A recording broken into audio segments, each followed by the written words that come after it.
over to, what time is your flight? 6. Oh, you should be there at 4. Anyway, so I can have one half question. So, Secretary, the Philippines has 7,000 islands, and Hong Kong is an aging society.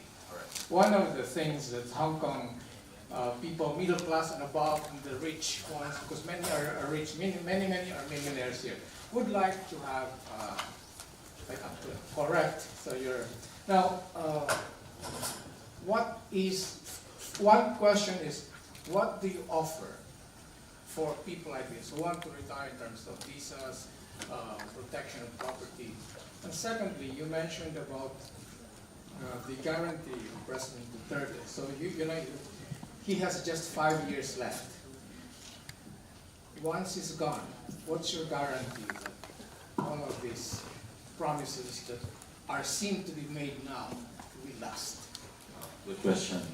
You know, hopefully with a good story that will follow, given all these changes and reforms being done in the current administration, hopefully that will set an example for the next leadership to build on. Hopefully that's something that we will not really just change simply because it's a new leader. No.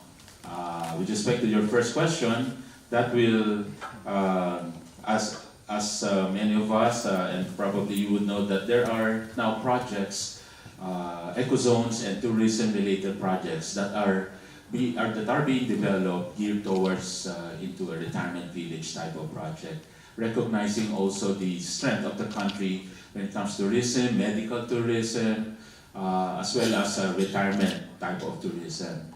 So these are all considered a strength for the Philippines, because Philippines is known to be caring. I mean, Filipinos are very caring. They're very smart, intelligent. They can talk to anyone and know English and speak very well.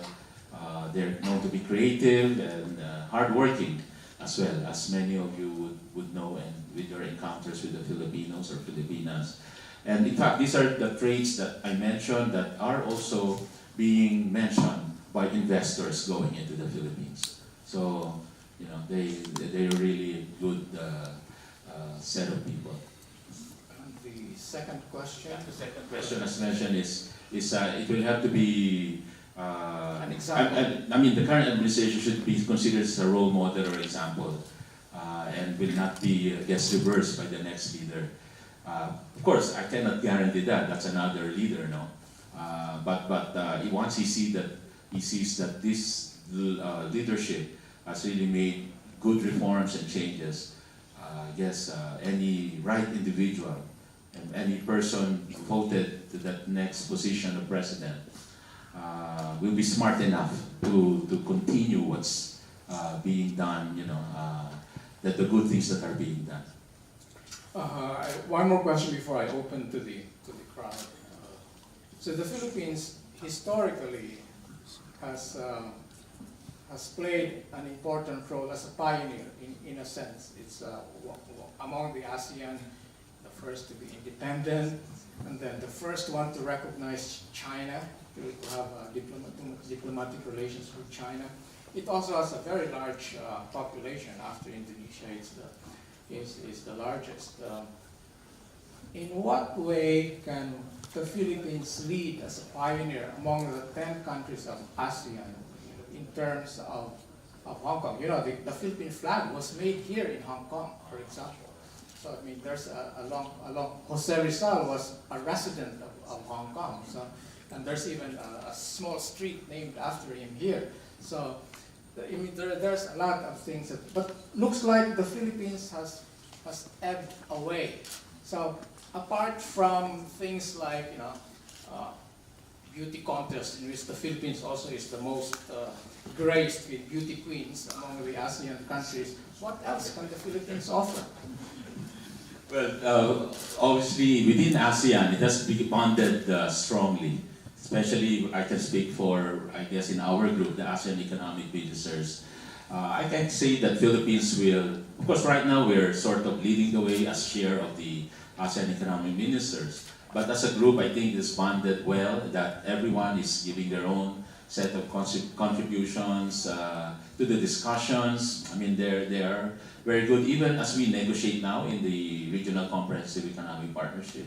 You can see a lot of contribution. Even the CLMV countries, actually, they're very much actively involved in the discussion. So I think it's really a group effort. I mean, there's no need for Philippines really to, to be given that role of, leading the way. The good thing that happened, of course, under this new administration is the wisdom of our president to renew the good relationship with China.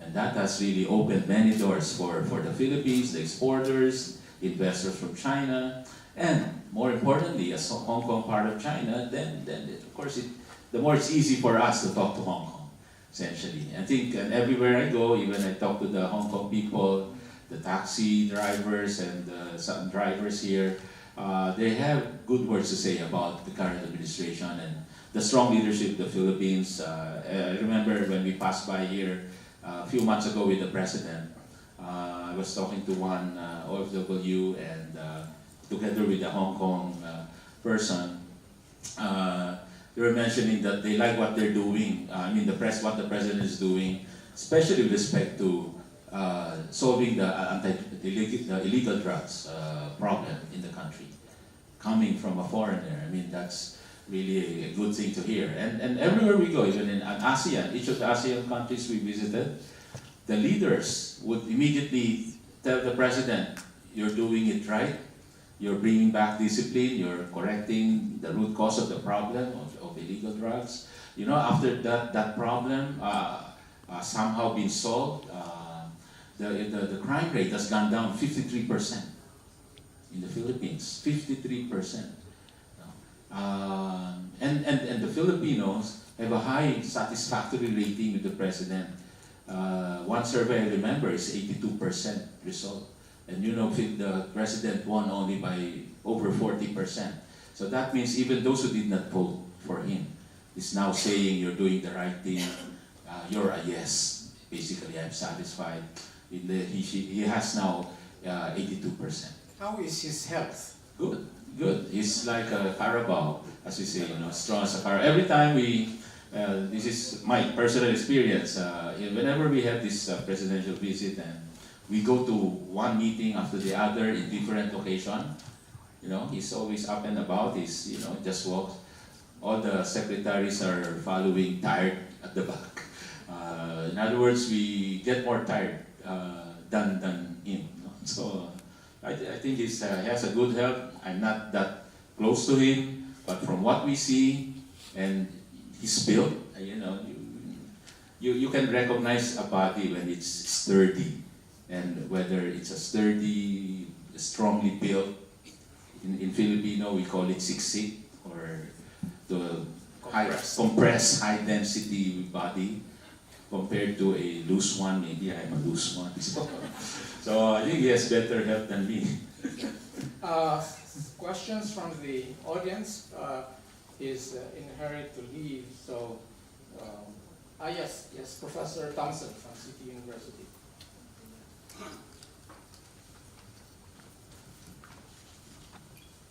Thank you very much for those comments, Mr. Secretary. It's a pleasure to have the opportunity to ask you a question. Actually, first one is about your talk about manufacturing and the emphasis on industry in the Philippines.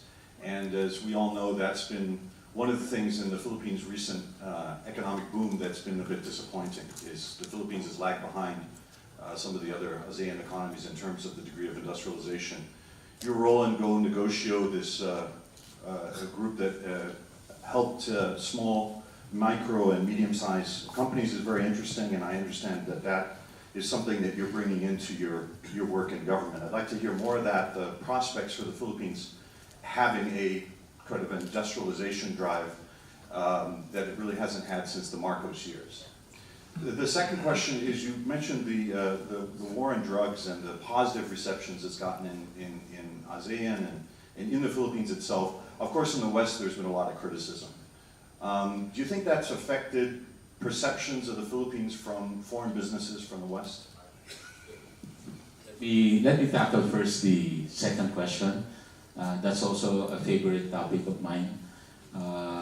Being in the trade industry, that's always a question raised, especially as it pertains to the perception and what foreign business people would think. And yes, they are perceptions. Unfortunately, every time you talk to the business people, I just tell them don't read the international media. I mean, those are inaccurate, except for the media people here. Who talk to the right guys and give you the accurate numbers. So that's number one. Talking to the business people, they've been there 100 years, more than 100 years. They're there for the long term. They're not at all affected by all this campaign. Before I go to that illegal drug problem, you might want, of course, the burning issue right now is the Marawi, that town in Mindanao that's besieged by terrorists, and the update is that there's less and less resistance. Hopefully that's something that can be solved in a matter of days already. Less and less resistance means less terrorists fighting back. And reportedly there are just a few snipers just remaining and trying to hold their fort, but that problem is seen to be solved. It's a good thing in a way that, yes, that's terrible that happened in Marawi, but it's so much contained. It is happening only in that part of town. In fact, I went to the nearby towns myself 2 weeks or 3 weeks ago by now. And the places I've been to is just the town next to Marawi, and they're business as usual. I mean, I went to the public market, Palengke, because I was checking on the prices of rice, prices of basic commodities, to dispel and maybe to verify reports that I got that some prices went up. So I went there, Iligan, Cagayan de Oro, business as usual. In the public market, 3 p.m., 4 p.m., I think that was already close to 6 p.m. also, we were just going around. People are out there in the streets and it's business as usual. So the situation is very much contained and it's now ending. Talking to the business people, inventories have been very high, supply flow of goods have been very good as well, because that's the critical thing if we are to ensure that there will be stability in prices. So those things are well in place and there's a lot of inventory, so no shortages, etc. Now, on the drug problem, what we have been explaining to the foreign business people is that first, our president has been very clear that there will be no abuses, there will be no death under investigation. In fact, EJK is a word wrongly used. To us, there's no EJK because all the police action being taken are all following the rules of engagement. And it's very clear, if they fight back, of course, they will have to be neutralized. And the numbers presented were all wrong. The numbers is really about 2,000, but recognizing also that these are again, you're up against big syndicates, drug syndicates, and they really fight back. But a big part of the number, I think over 6,000 or 7,000, are not police works. They are, cleansing drug dealer to a drug dealer, killing each other. So it's really a small part. But you have to also look into the 70,000 of peaceful arrests and surrender. So those are the numbers that are really presented now. And there's about 3 million that have also peacefully, not arrested, but they registered as drug users, and that alone is also a surprise. Okay, the only thing that's what you see now and observe now is the reason that there is a noise. It's because it's only now that this problem is being addressed. Did you know that thick list of all drug dealers, etc., have been with the government before this administration, and nothing has been done? It's only now that we have a president who has the guts to really push for and address that problem head on. And then it will not be an easy job. That's why he's calling it a war. But war doesn't mean he kills everyone. He kills only those, again, I won't repeat myself. There are rules of engagement being followed. So that is very clear. It's only now that this problem is being solved, and that's the reason why it's creating some noise. So the confidence level has really been restored, and in fact positive level. And again, talking to especially OFWs who have kids back home, who wants to be sure that their kids will just go home, arrive home safely, it's a very good development for many of them, and that's the reason why for everywhere we go is I guess our president himself and the administration gets a good reception, or I guess a welcome. The first question on industry manufacturing, as mentioned, it has really improved a lot. It's now growing to the 7 and 8% growth rate when it used to be in the 2%. And that's because of our industrialization policy, now trying to bring back more manufacturing, having an industrialization plan that really promotes innovative, competitive industries, job generating. We have to create decent jobs so that there will be less and less OFWs abroad and really find work back home. We have about 12 sectors we consider strength of the Philippines, where Philippines can be really strong in and would have the comparative advantage in producing in the country, even in manufacturing. So we're talking, our biggest export right now, as you know, is electronics, over 52%. We are strong in shipbuilding. We are exporting as well aerospace parts. And you imagine, even in the Philippines, so we have technology companies as well on aerospace and auto parts that we also export. We are one of the biggest exporters of travel goods and sportswears, and they are here. And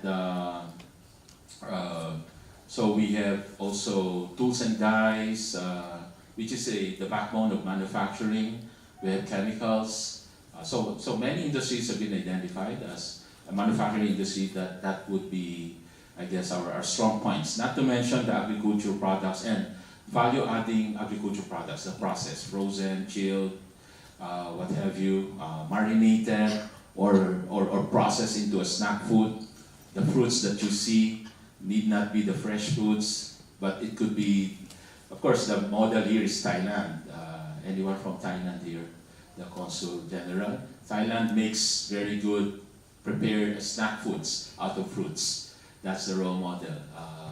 Banana, jackfruit, any Now coconut water, they're number one in Hong Kong. And we are number one in coconut water as well. So but on the snack food, I mean, you have good packaging and good products. So we're doing all those freeze-dried type of fruits that can be snacks. I mean, so durian even, jackfruit and mango, etc. As a new innovation on top of the dried mangoes that we have been selling for centuries. So that's the drive. Aside from manufacturing, the other sectors there would be manpower-led. In other words, we have skilled and high-tech, highly educated people. So IT BPM is a good industry. It's a growing industry. In fact, it has surpassed OFW remittances. They're posting $26 billion out of 1.2 million people in IT BPM. So that's a high revenue per capita. OFWs would be about $23 billion, but 12 million overseas Filipino workers. So you have a higher per capita. IT BPM, construction, and tourism. Tourism is SME-led. Many industries within tourism, from the logistics, the car rental, the resort, the restaurants, etc., souvenir shops. And that's because of so many beautiful places in the Philippines. That's an area also being developed. So it's reminding me that I should release you now. I'm sure there are other questions, but anyway, can we give